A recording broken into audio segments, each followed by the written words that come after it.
Welcome back to the Texas music scene. Coming up next is American Aquarium from Raleigh, North Carolina. We've told frontman BJ Barham oftentimes if he's got new music, he's got a place on our show.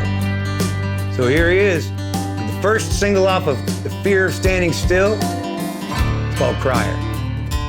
Tonight we're gonna be playing a song called Crier. It was one of the very first songs we had for this record. It was one of the first songs I let the guys hear after I wrote it. I write a lot of songs about things my dad said, dadisms, the lessons that he instilled in me. But this is one of those times where he had it wrong. And it was just a generational thing. I was taught that boys don't cry, boys don't feel feelings. It's a sign of weakness. So when I sat down to write this song with my buddy Stephen Wilson Jr., we both kind of had this idea of what if we attacked that idea that guys aren't supposed to feel feelings? What if it shows that you're even more of a guy if you actually are in tune with these feelings and know how to process these feelings and don't keep them bound up inside of you? And so this is a song about the human nature. Like, you're supposed to cry. When you're a baby, it's how we actually test for life in a child is making it cry. The first time you fall off your bike, you cry. The first time that girl leaves you, you cry. It's normal, and it's about normalizing the idea that guys should be feeling these feelings. It's a track that really focuses in on toxic masculinity, mental health, but it's also the most rock and roll song on the record. It's the most machismo song we have. So I think it's kind of our Trojan horse to get in there, because there's gonna be a lot of guys who put it in, drive around in their Thunderbird, and then at 3 o'clock in the morning when they're listening to it by themselves, they're gonna be like, this is a feeling song. So it's one of my favorite tracks of the record. It was the first single we released from this record, and I think it's gonna be a fan favorite for years to come.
Survival, hell, it's right there.